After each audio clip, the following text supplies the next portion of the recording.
Bueno, hola a todos. Estamos esperando que se conecte la doctora y ya empezamos.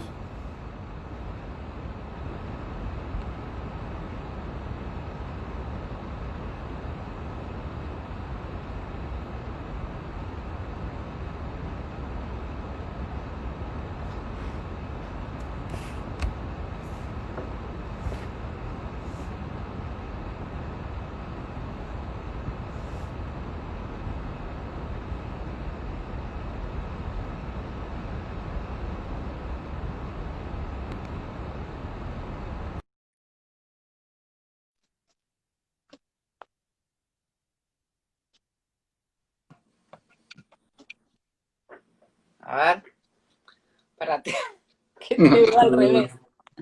Porque lo trataba de poner así para Bien. que no se me gaste la batería. Me da miedo eso. Ah, sí, yo lo estuve cargando también Yo un también rato lo tengo antes. a full, pero bueno, qué sé yo. No sé, ¿viste? Bueno, si se gasta, se gasta. Pensé que igual te podía ver, pero te veo al revés y debe salir una cosa rara. Así que ¿Estoy al mejor. revés yo? Bueno, No, ahora te veo perfecto, ahora te veo perfecto. bien, bien, buenísimo entonces.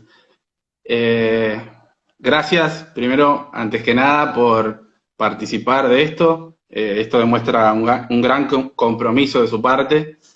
Eh, Me voy a presentar para los que no me conocen. Mi nombre es Nahuel, soy militante de la Unión de Empleados de Justicia de la Nación, trabajador del Fuero Civil y delegado.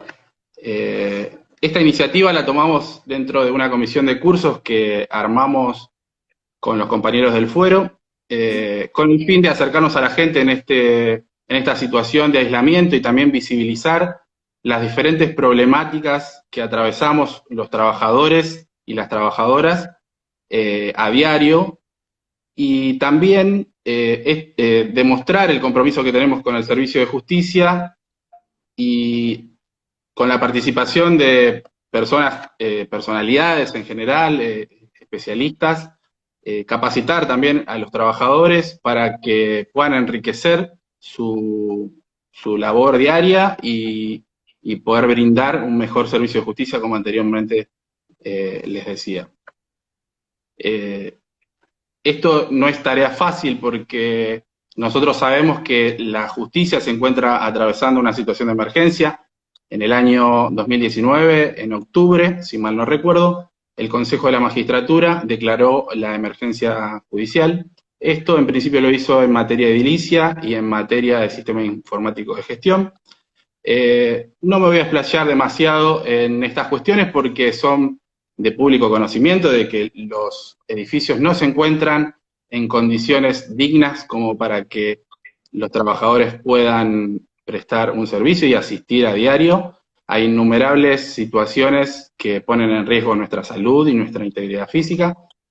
Y en el tema del sistema informático, sí voy a hacer un poco de mención porque la justicia hoy en día se encuentra funcionando de manera remota, a pesar de todos los embates que recibimos por parte de los operadores de prensa, que, bueno, desconozco los intereses que defienden, pero nosotros queremos visibilizar que nos encontramos trabajando. Voy a dar solo algunos datos. En el Foro Civil hay alrededor de 1000 usuarios que se descargaron las credenciales VPN de los 110 juzgados y se encuentra funcionando y trabajando cada uno desde sus domicilios.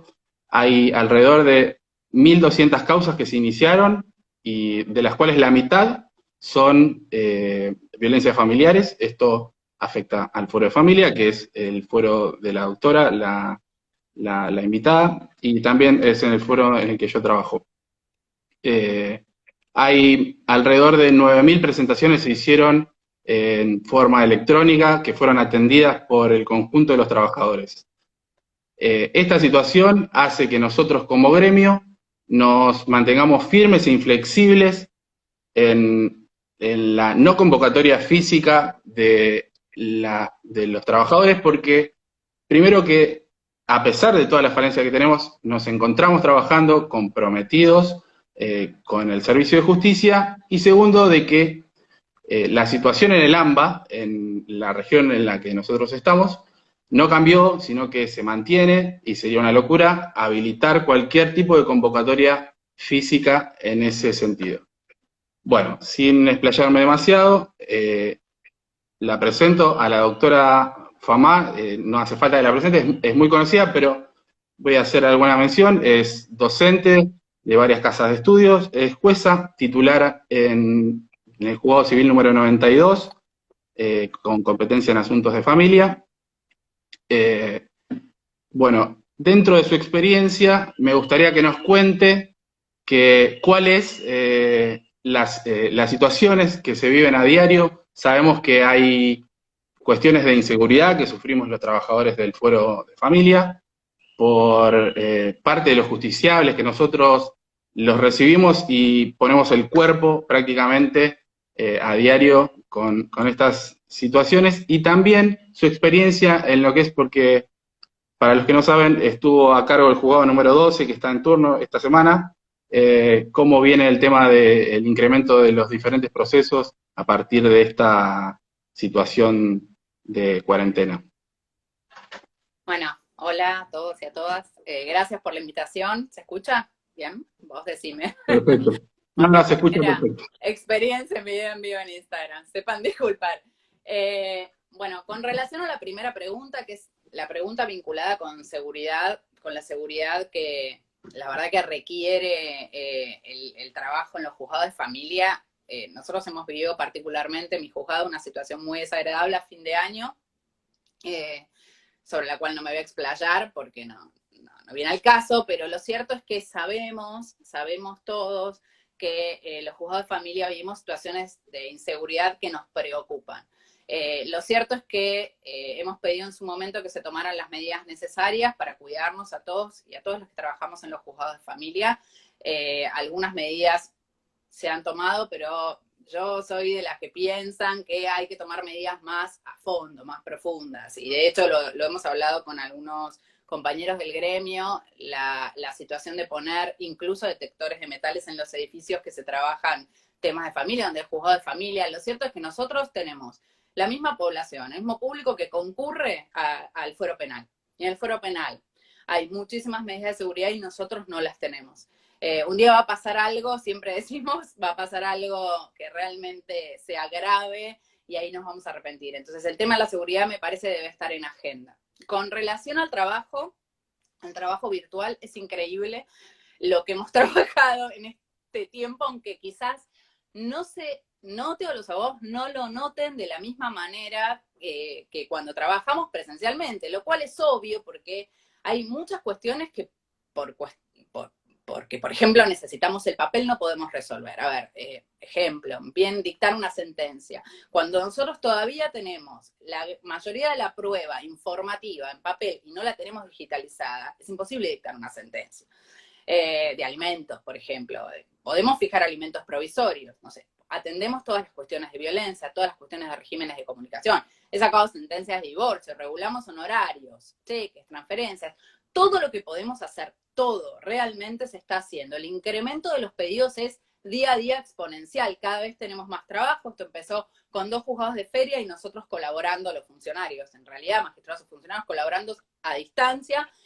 Y luego con el trabajo netamente virtual, en donde todos los empleados se han sumado y donde trabajamos a full. O sea, a full. Y les diría que para funcionarios magistrados no hay horario, no, 8 de la noche, porque los pedidos, claro, eso también es un tema que habría que pensar, ¿no? Cómo organizarnos nosotros frente a esto del día a día y el pedido constante y permanente.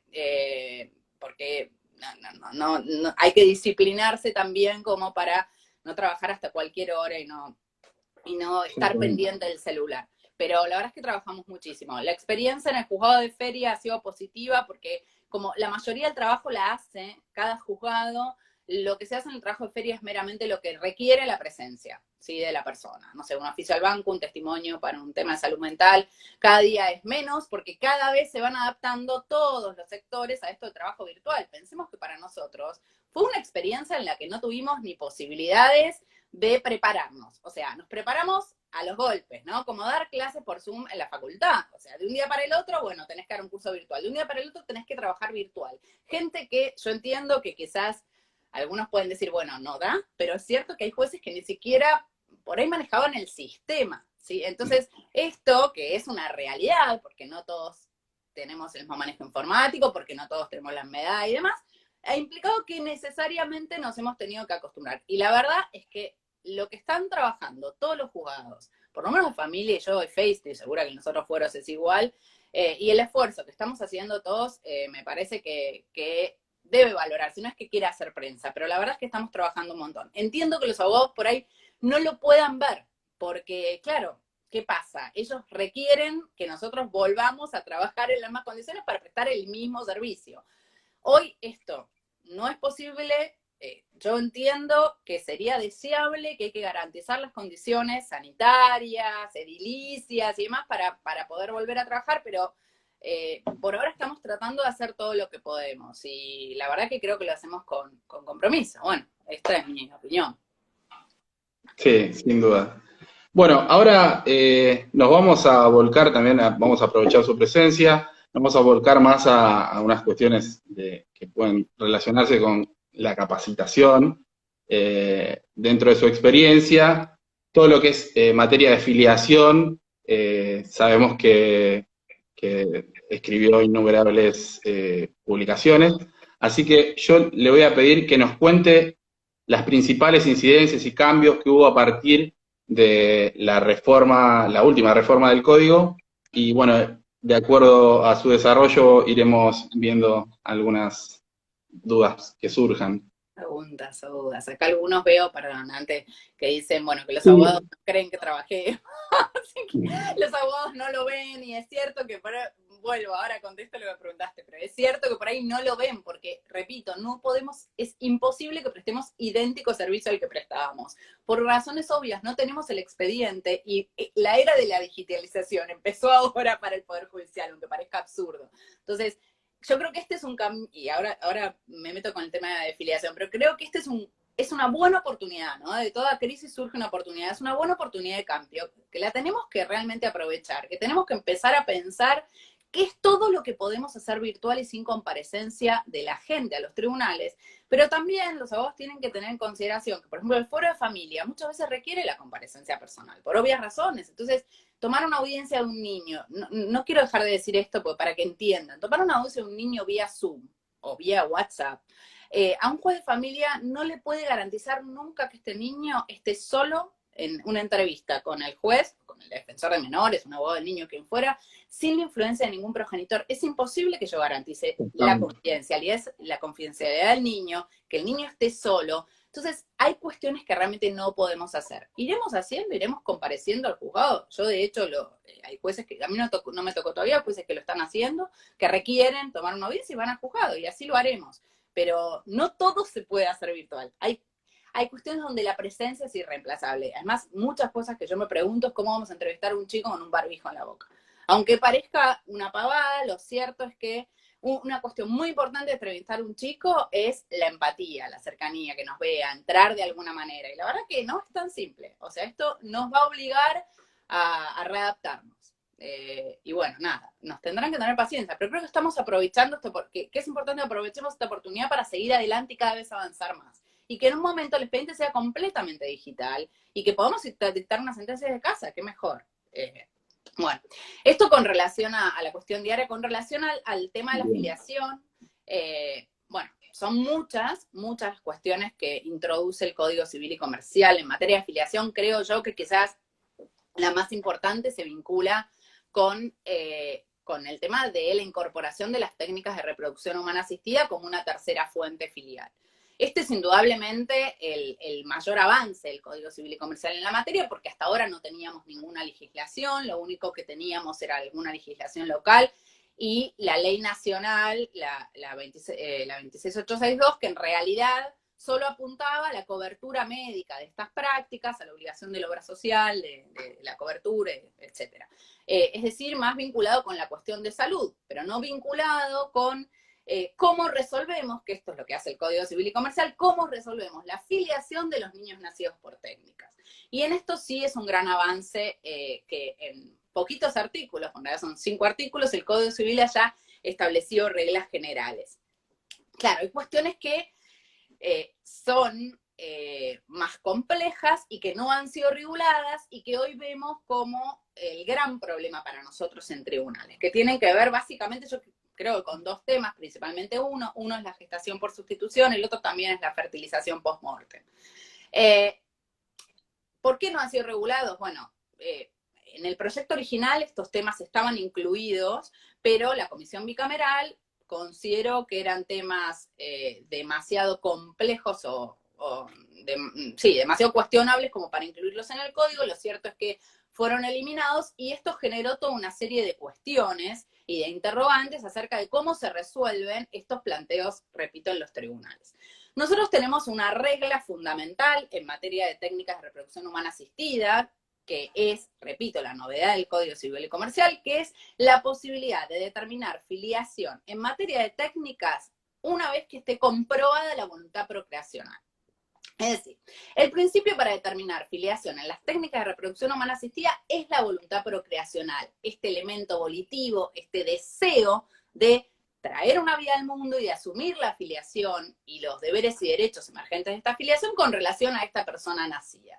Esta voluntad procreacional como regla determina la filiación en las técnicas. ¿Y por qué es importante que yo reitero esto? Porque es importante que veamos las diferencias entre la filiación por naturaleza y la filiación por técnicas y la filiación por adopción.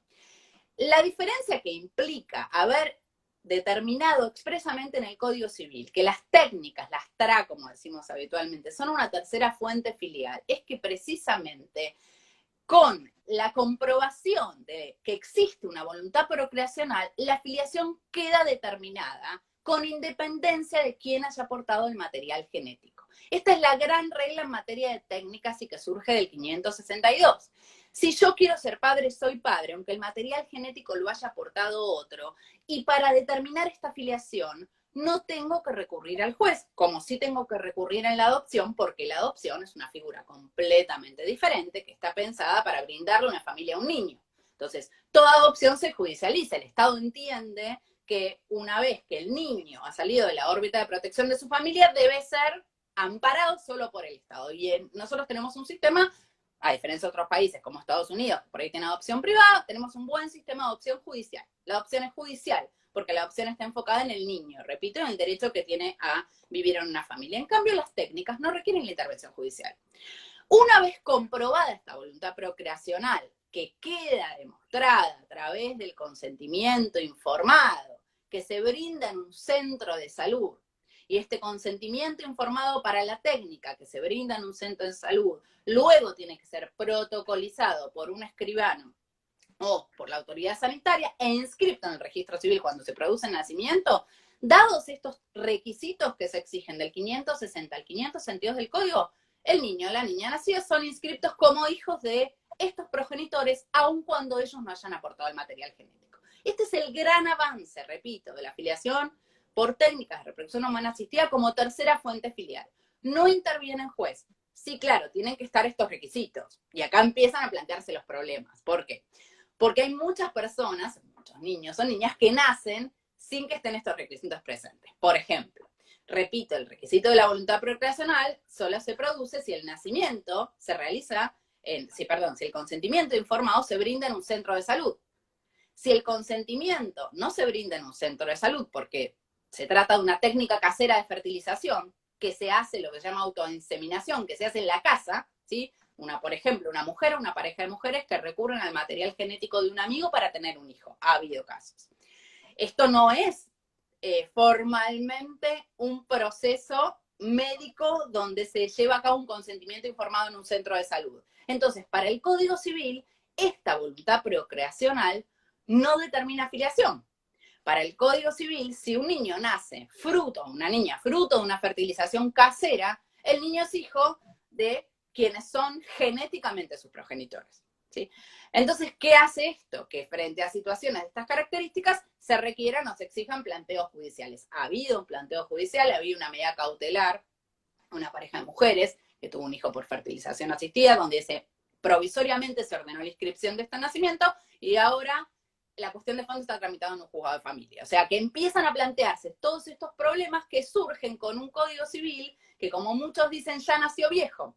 porque estos problemas se conocían y de todos modos el legislador lo que quiso es poner algunos límites que son razonables, porque ustedes imagínense que de repente la Argentina de tener cero regulación empieza a tener toda una regulación en la materia. Se establecieron límites, pero estos límites se están corriendo todo el tiempo por la realidad. Fruto de esto tenemos que dar soluciones.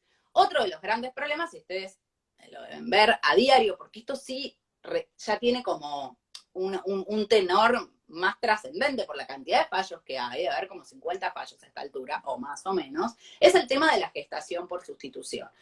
La gestación por sustitución es la vieja maternidad subrogada, lo que antes conocíamos como maternidad subrogada, que no llamamos más maternidad subrogada porque la gestante no es madre, digamos. Esto es como la clave, ¿no? ¿Por qué decimos gestación por sustitución? ¿Por qué no decimos maternidad subrogada?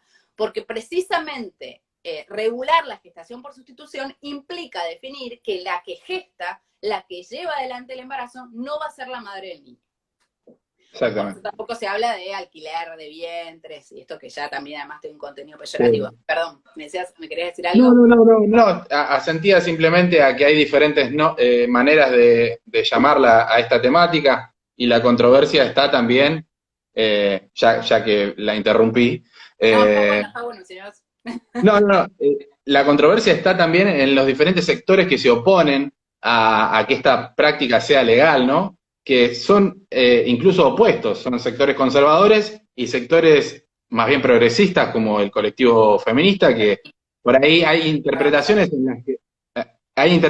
en las que se puede considerar como un abuso hasta de las mujeres pobres, gestantes, de mujeres ricas, o una comercialización respecto del cuerpo de la mujer o de los cuerpos gestantes, ya tendríamos que hablar a esta altura.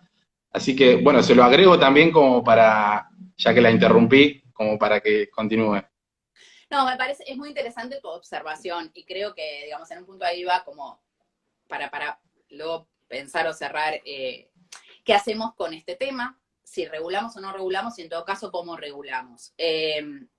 No hay duda de que el punto más, para mí, por lo menos en mi opinión personal, más crítico, complejo de pensar en regular la gestación por sustitución está en las posturas feministas. Yo como feminista también tengo me he hecho y me he formulado mis interrogantes con relación a este tema. Ahora quizás, por ahí voy a cerrar a ver por qué me parece que sí tenemos que regular, pese a que entiendo la postura feminista y pese a que comparto la postura feminista en esto. Nosotros tenemos una realidad que indica que estas técnicas se hacen. Al principio, si ustedes van a la jurisprudencia, es increíble, pero los primeros fallos se remontan al 2012, pasaron 8 años y tenemos muchísima jurisprudencia, pero no es tan lejana en el tiempo. Esto es algo que en la Argentina se empezó a plantear en el 2012. Los primeros fallos se planteaban por contratos que se realizaban en el exterior, entonces la gente iba a realizar el contrato en el exterior, no sé, Marley, todos los casos que se le ocurran, Flor de la B, Ricky Martin, lo que fuera, y venían a la Argentina, bueno, en el caso de los otros no venían a la Argentina, no sé, venían a la Argentina Florencia de la B y pretendía que este contrato celebrado en Estados Unidos tuviera efectos en nuestro territorio.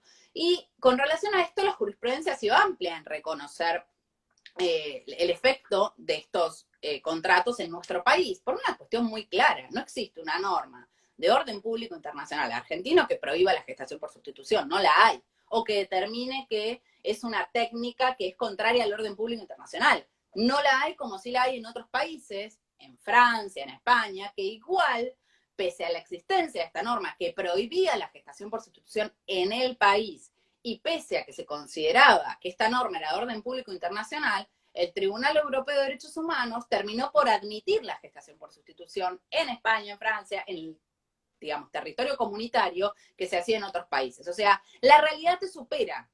¿Por qué lo doy como ejemplo? Porque nosotros, Argentina hoy está en una posición que mantiene abstencionista, ¿no? No prohíbe, no regula, no dice nada. Si no dice nada, se realiza. Si se realiza, hay que darle una solución. ¿Quiénes le damos la solución? Nosotros. Porque si no hay ley, somos los jueces. Entonces ahí es el aluvión de casos que pretende que nosotros interpretemos algo que es muy simple. Si nosotros en el Código Civil decimos que la voluntad procreacional, este deseo de crear una vida, este deseo de ser los progenitores con independencia del dato genético, es lo que determina la afiliación en las técnicas, Entonces, ¿cómo hacemos para armonizar este principio con el del 565 que establece que la maternidad queda determinada por el parto?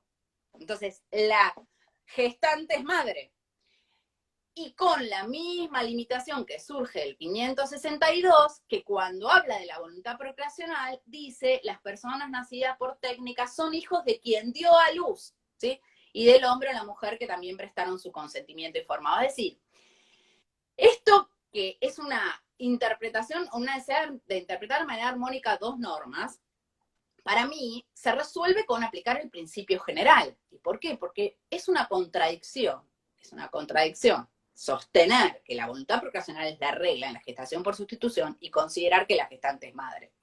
El 565, cuando habla de que la gestante es madre, cuando determina que el parto es lo que genera la filiación, que eso lo sabemos, es una máxima del derecho romano hasta ahora, está pensando en la filiación por naturaleza, no en la filiación por técnicas. Y el 562, con este agregado de quien dio a luz, precisamente, con esto se buscó ponerle un límite a la gestación por sustitución. Pero la realidad es que esta intención del legislador no tuvo resultados. Si vemos, repito, que tenemos casi 50 fallos, la gran mayoría han resuelto favorablemente reconocer la filiación del nacido por estas técnicas a favor de los llamados comitentes, ¿sí? Los que buscan esta filiación, no de la gestante. Hay 2 fallos solamente que resolvieron en contra de esto. Entonces, creo que deberíamos pensar, y como vos bien decís, de sectores muy distintos en cuanto al ideológico. Esto también es interesante. Es en una de las pocas cosas que coinciden a veces el progresismo con quizás los sectores más conservadores. Probablemente con finalidades o objetivos diferentes, ¿no? Pero lo cierto es que coinciden. Entonces, ¿qué hacemos con esto? Nosotros tenemos muchísimos fallos. Tenemos muchos fallos en donde es muy clara la relación afectiva entre la gestante y los comitentes, porque la gestante es una cuñada, la mejor amiga comprobada, la hermana, el fallo ahora de La Plata que salió hace un mes, es la hermana de los comitentes, y es la hermana, seguramente hay un fin altruista, no que una hermana le cobre a otra para gestar, nunca se sabe, pero es poco probable. Tenemos fallos donde esta relación de cercanía parece poco creíble por el contexto social en donde se ubican la gestante por un lado y las familias por el otro, y la verdad es que parece poco creíble, parece que en el fondo hubiese habido una contraprestación, pero para un juez es muy difícil de corroborar si hubo o no una contraprestación. Tenemos fallos que resuelven esto como una impugnación de la maternidad, porque la maternidad quedó inscripta a favor de la gestante y los comitentes vienen e impugnan porque ellos son los que han aportado el material genético. Tenemos fallos donde el niño nunca fue inscripto y lo que piden es una información sumaria, una inscripción de nacimiento para inscribirlo como hijo de los comitentes y no de la gestante. Y ya tenemos muchos fallos que autorizan en forma previa la gestación por sustitución, antes de que se haga nada. Y la mayoría de los fallos, como dije, son favorables y los jueces se han basado en la solución que daba originariamente el código. ¿Sí? El código en el viejo proyecto que luego no fue aprobado, establecía ciertos requisitos para que esta gestación por sustitución fuera avalada por el juez, porque la tenía que avalar un juez, ¿sí? Que era que hubiese un acuerdo, que el material genético no lo hubiese aportado la gestante, que es muy importante, o sea que, ¿por qué? Porque así evitamos o disminuimos la posibilidad de que la gestante se arrepienta. Si la propia gestante aporta su material genético, en lo que se llama la gestación por sustitución plena, hay más chance de que se arrepienta luego de entregar al niño a los comitentes. Entonces, en el mundo, todos los sistemas hoy establecen, o la gran mayoría, que la gestación por sustitución debe ser parcial. El material genético no debe ser de la gestante. Será de los comitentes, de los que quieren ser padres, o será de un tercero, por donación, si son 2 hombres o si la mujer no es estéril. Entre los requisitos que establecía el código, que no se haya pactado una contraprestación, que hubiese capacidad de la mujer, etcétera, etcétera. En general, siguiendo estos requisitos, se avalan y se autorizan estos contratos, que se celebran en privado, a veces con la clínica como cómplice, entre comillas, digamos, sabiendo esta situación, a veces con contraargumentos o en privado. Entonces, hoy el panorama es este. Tenemos una jurisprudencia que en su mayoría admite estas técnicas. Tenemos, de hecho, un fallo en la Corte del año 2016 por un voto por una revocación de un fallo del juzgado 4, en la Cámara Civil revocó esta sentencia y dispuso que estos 2 niños, habidos por gestación por sustitución, fueran adoptados como su hermanita que había sido adoptada por uno de los comitentes. Bueno, no voy a entrar a relatar el fallo, además la mayoría lo conoce. Ese fallo está en la Corte, pero quizás lo curioso, que es uno de los pocos fallos que ha resuelto en contra, es que en función de ese fallo, luego se interpone un amparo que es resuelto en la Ciudad de Buenos Aires, en el ámbito de lo contencioso administrativo, por estos progenitores y también por la Federación Argentina LGBT, a partir del cual se ordena al registro civil que cautelarmente se dispongan todas las inscripciones de nacimiento de los niños habidos por gestación por sustitución en la Ciudad de Buenos Aires como hijos de los comitentes, de los que prestan su voluntad procreacional y no de la gestante. Es decir, hoy tenemos, fruto de este amparo que se hizo en lo contencioso administrativo de Ciudad, en el 2017, una resolución del registro civil que autoriza o avala la inscripción provisoria de todos estos niños como hijos de quienes prestaron su voluntad procreacional y no la gestante. Y que después, para la cuestión definitiva, sí tienen que intervenir un juez. O sea, vean lo absurdo de esto. Una inscripción provisoria. De hecho, los chicos, cuyo caso está en la Corte, tienen una inscripción provisoria de nacimiento desde hace como 5 años, ¿sí? Entonces, estás inscripto provisoriamente. ¿Qué iba a decir la Corte? Que estos chicos, esta inscripción se va a anular, o sea, poco probable. Si yo tengo un chico que ya cautelarmente fue inscrito en el registro civil, yo como juez, ¿qué voy a resolver? Entonces, acá está el dilema, y volvemos a ver, ¿qué me pueden argumentar a mí para decirme hay que regular la gestación por sustitución? La verdad es que tengo más argumentos a favor que en contra. Primero por el principio de no discriminación, porque es muy difícil sostener que hoy podemos procrear todos, o podemos acceder todos, perdón, a las técnicas. De hecho, la ley 26862 garantiza un acceso integral de todos, mujeres solas, hombres solos, pareja de hombres, pareja de mujeres, y la realidad es que los hombres no tienen ninguna posibilidad de acceder a las técnicas si no es a través de la gestación por sustitución. Entonces acá tenemos el principio de no discriminación como con mucho peso para argumentar. Lo mismo pasa con una mujer estéril, o una mujer en realidad que no es estéril, pero que no puede procrear naturalmente. Le dicen, a ver, si yo pudiera llevar a cabo un embarazo, me puedo inseminar con un óvulo, una ovodonación. Ahora, como no puedo llevar a cabo un embarazo, no puedo acceder a las técnicas. Entonces, también el tema de la no discriminación en ese sentido puede pesar. El tema del hijo, la certeza acerca de la filiación para un niño. Vean el absurdo de que tenés un caso 5 años en la corte y un chico no tiene filiación determinada de manera fehaciente y certera, la tiene determinada por una medida cautelar. El peso que tiene la identidad socioafectiva, más allá de la identidad genética, para un niño que nace, que crece en un contexto, y más allá de la valoración que cada uno de nosotros puede tener con relación a esto, porque no pasa por una opinión personal o moral, tiene que ver con un niño está concebido en una realidad determinada, o creció en una realidad determinada, tiene que tener jurídicamente el emplazamiento que se adecue a la situación fáctica que vive. Si yo vivo con 2 mujeres, con un varón, con 2 varones, con lo que sea, fruto de una técnica de reproducción humana asistida, yo tengo que ser jurídicamente hijo de todas estas personas que quieren ser mis progenitores. Porque esto para el niño es garantizar sus derechos. O sea, es el interés superior del niño en cuanto al derecho a recibir alimentos, en cuanto al derecho a comunicación, en cuanto a derechos sucesorios, en cuanto a la identidad, la más simple identidad, el apellido. Digo, son todas cuestiones que tienen también un peso a la hora de regular. Y desde el feminismo, me parece que acá está, repito, ese es el punto más débil de la gestación por sustitución, la mirada feminista. Yo la comparto, la explotación de las mujeres. En muchos países, sobre todo en los países subdesarrollados, en donde esta técnica se lleva a cabo, se explota a las mujeres y se explota a las mujeres más pobres y más vulnerables. Argentina, nosotros no somos Suiza, ¿sí? Claro que vamos a estar más cerca de un país subdesarrollado en este sentido, cuando sabemos que hay tráfico de niños en la Argentina, cuando sabemos que hay muchísimas cuestiones fuera del sistema en la Argentina que de los países desarrollados. Pero a mí precisamente lo que me preocupa de no regular es esto.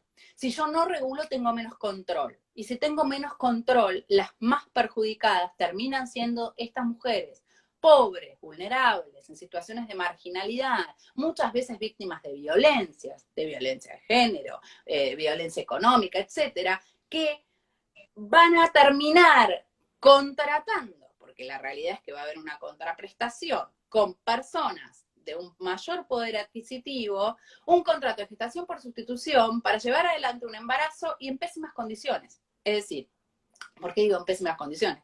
Porque seguramente le va a tocar mucho menos de lo que le tocaría en otro contexto donde esto sea transparente y legítimo, porque los que se enriquecen en general son los intermediarios y no las mujeres, y este es un tema que también este mercado negro de vientres del que se habla a nivel internacional es una realidad, se enriquecen los intermediarios, las mujeres dan a luz en galpones y demás, y ven una mínima porción de lo que se explota o lo que rinde económicamente esta técnica.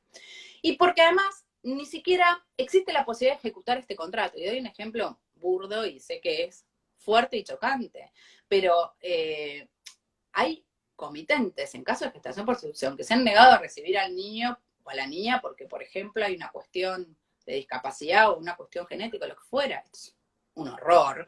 Pero la realidad es que en estas condiciones la gestante ni siquiera se queda con herramientas para ejecutar esto, o si no le pagan.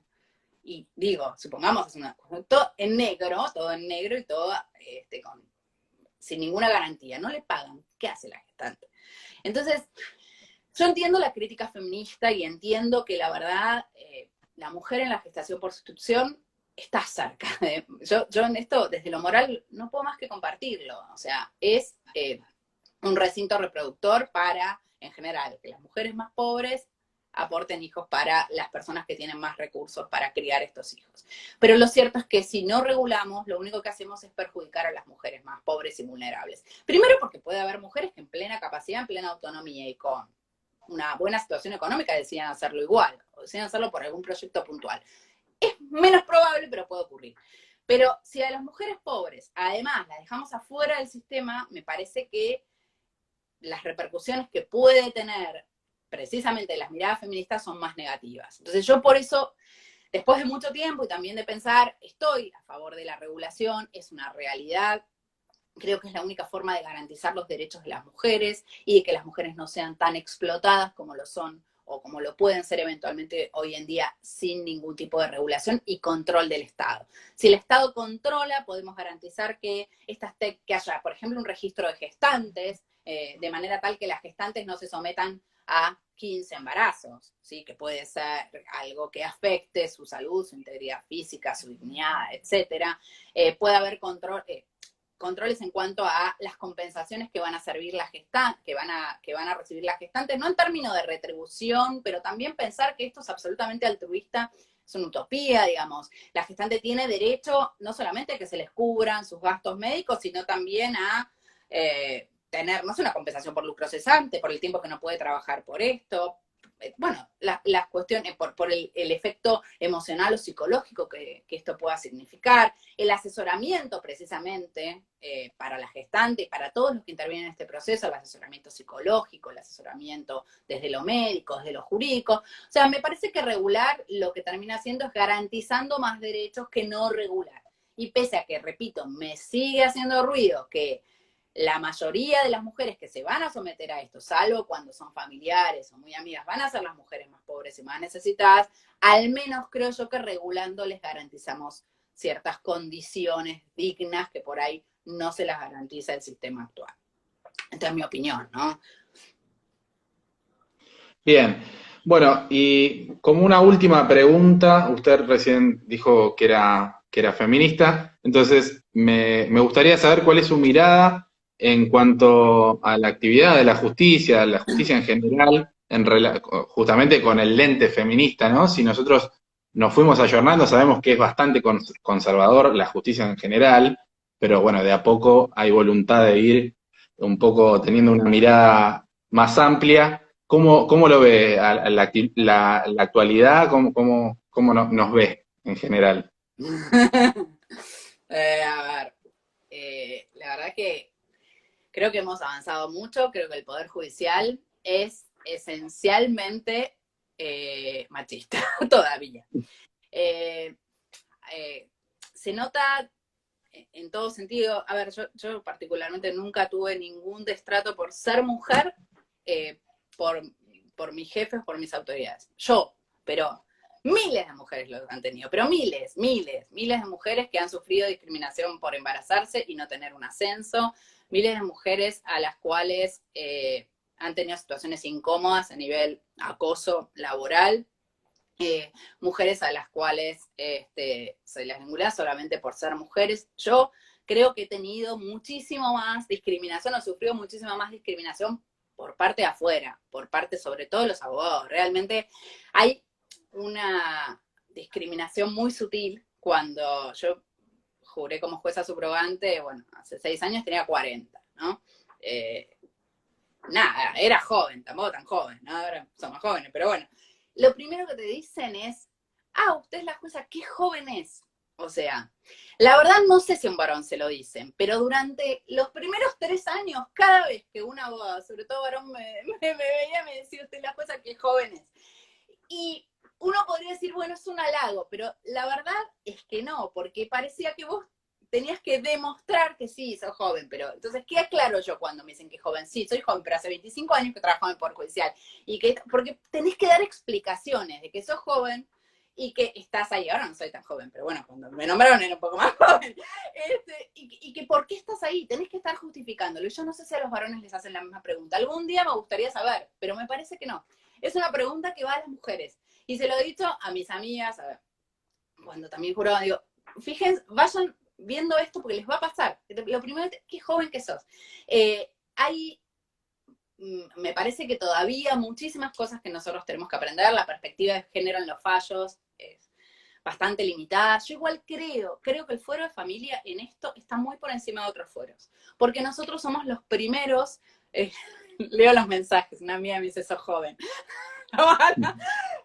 Somos los primeros que hemos realmente tomado conciencia de, por ejemplo, un tema tan de todos los días como el tema de la violencia.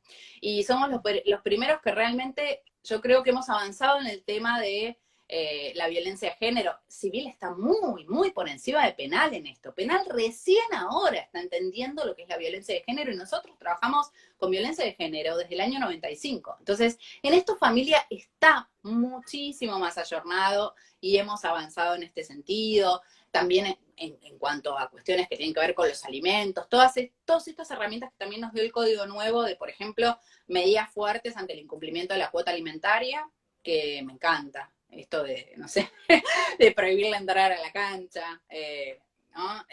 Prohibirle renovar el registro. A ver, son cuestiones que me parece que también hacen al tema de género, y que los jueces de familia en la práctica lo estamos implementando mucho. Igual falta mucho camino por recorrer en cuanto a la perspectiva de género en las sentencias, y sobre todo en cuanto al trato igualitario. O sea, yo siento todo el tiempo que hay como una mirada diferente por ser mujer, preguntas diferentes por ser mujer. Se asombran de que uno sepa lo que es el derecho por ser mujer. Entonces, esto es algo que vivimos día a día las mujeres, y sobre todo quizás es cierto, las que estamos hace menos tiempo como juezas, y es un poco innegable, ¿no? Más allá de las cuestiones que viven las empleadas como mujeres, que yo por suerte no he tenido situaciones de ese tenor, pero sí sé que las hay, y muy importantes y graves, y creo que es importante también que se denuncien. Para esto el gremio me parece que tiene que cumplir un rol ejemplificador, ¿sí? En que las mujeres que son víctimas de violencia en el ámbito laboral lo puedan denunciar, ¿no? Sí, sí, de hecho hubo una sanción a un juez, creo que Sí, camarista. Bueno, por eso sí, tratamos nosotros también de estar presentes en esas cuestiones. sí. Así que, Acá me dicen, el techo de cristal aún existe, totalmente de acuerdo. Las mujeres que tienen que se ocupan mayormente de la crianza de los hijos por una distribución de roles todavía patriarcal, les cuesta mucho más acceder a la magistratura. Pensemos ahora, a ver, el caso del COVID es como un ejemplo muy claro. ¿Quiénes están a cargo de los chicos todos los días? Mayormente las mujeres. Hay juezas, he visto a colegas jóvenes con hijos chiquitos que están yendo a trabajar y que realmente se les complica la situación de ir a trabajar, porque les ha tocado ser sorteado en el juzgado de feria por tener a los chicos chiquitos. Y la realidad es que este rol todavía preponderante lo hace mujer. ¿Qué empleadas, qué empleados y empleadas te dicen no podemos trabajar ahora porque los chicos, estamos con los chicos con las tareas? Son las mujeres, ningún hombre te lo dice. Entonces, esto se nota todavía como algo en lo que hay que avanzar mucho, porque no es solo un problema del Poder Judicial, es un problema general, creo, cultural de la Argentina y del mundo. Bien. Bueno, doctora, finalizamos. Le Gracias. agradecemos mucho su participación. No, Agradecemos gracias. también a todos los que se sumaron a esta charla y bueno, los convocamos también porque va a seguir habiendo varias entrevistas, es la idea. Así que, bueno, contamos con la presencia de todos. Así que muchas gracias. Gracias a vos y gracias a todos por estar presentes. Gracias. Chao. Chao.